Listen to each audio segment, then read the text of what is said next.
அன்பானவர்களுக்கு வணக்கம்.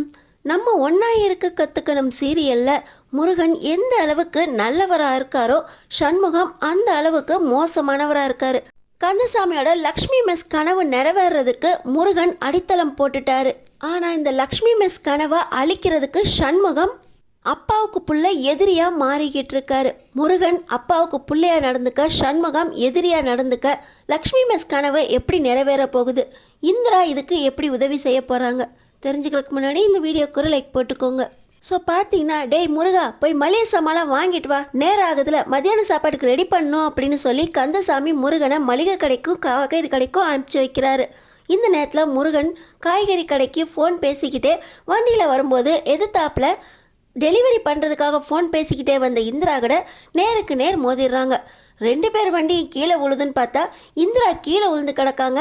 முருகன் சுதாரிச்சுக்கிட்டு ஒரு ஓரமாக போய் பாதுகாப்பாக வண்டியை நிறுத்திட்டு என்னாச்சு அப்படின்னு சாவகாசமாக இந்திரா கிட்ட கேட்க, யோ ஃபோன் பேசிக்கிட்டே வந்து என் வண்டியை இடித்து தள்ளிட்டில, என் வண்டியை சரி பண்ணி கொடுக்குறது உன் வேலை, நிமித்தியா வண்டியில் பாரு எவ்வளோ கிராச் ஆகிருக்கு, என் வண்டியை ஸ்டார்ட் பண்ணக்கூட முடியாது, ஓரங்கட்டிட்டு என் வண்டியை சரி பண்ணுறதுக்கான வழியை பாரு அப்படின்னு ஊனு மிரட்டுறாங்க.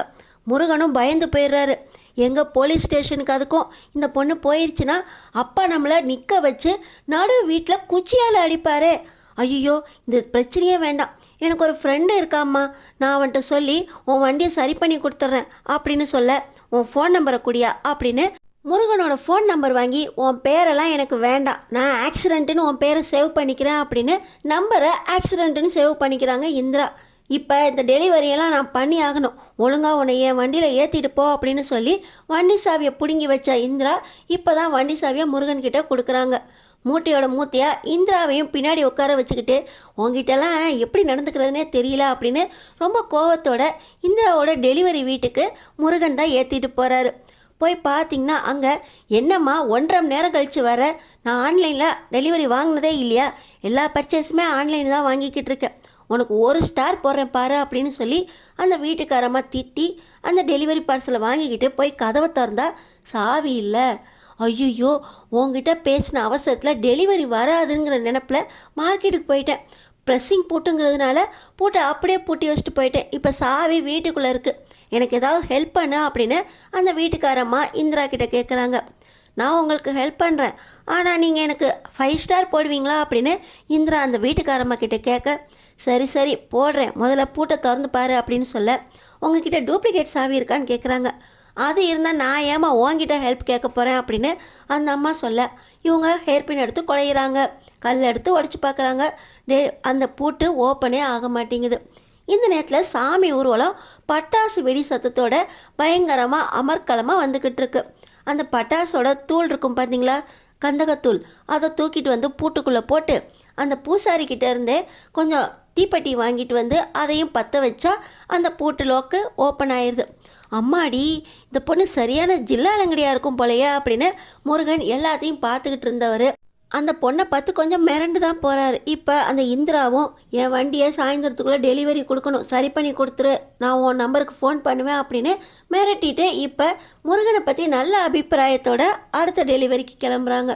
இன்னொரு பக்கம் பார்த்திங்கன்னா, சரியான தலைவலியோடு இருந்தாங்க பார்த்திங்களா சரசு, அவங்க சண்முகத்தோட நோட்டையும் எடுத்துக்கிட்டு காலேஜில் கொடுத்துட்டு அப்படியே ஹாஸ்பிட்டல் போயிட்டு வரலாம் அப்படின்னு குமரனோட சண்முகமோட காலேஜுக்கு போகிறாங்க.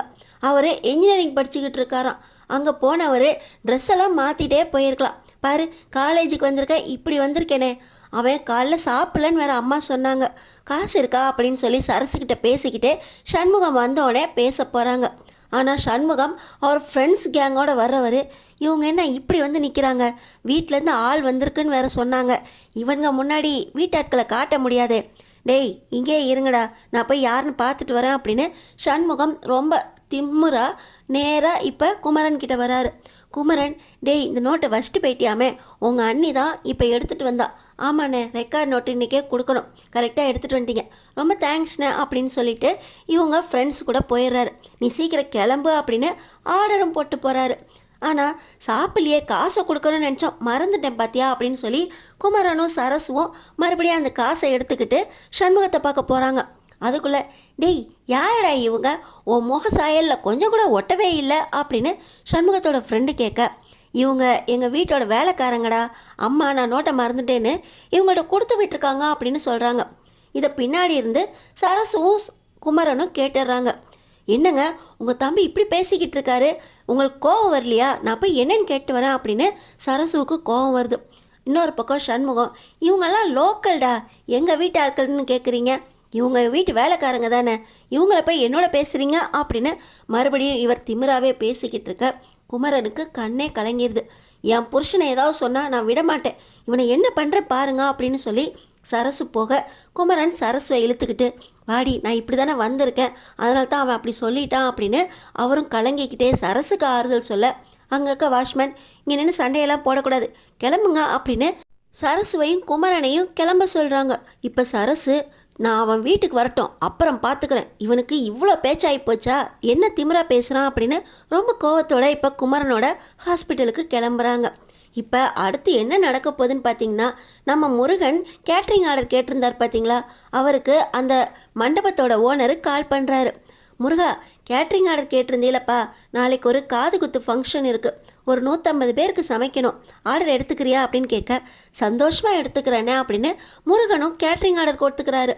ஆனால் பார்த்தீங்கன்னா கந்தசாமி என்ன சொல்லியிருக்காரு, இருக்கிறவங்களே இங்கே அடுப்பில் வெந்துக்கிட்டு கிடக்காங்க, இவங்களை கூட்டிகிட்டு போய் கேட்ரிங் ஆர்டர்னு எடுத்து வேலை ரொம்ப வாங்க போறியா அப்படின்னு கண்டிச்சிருந்தார்.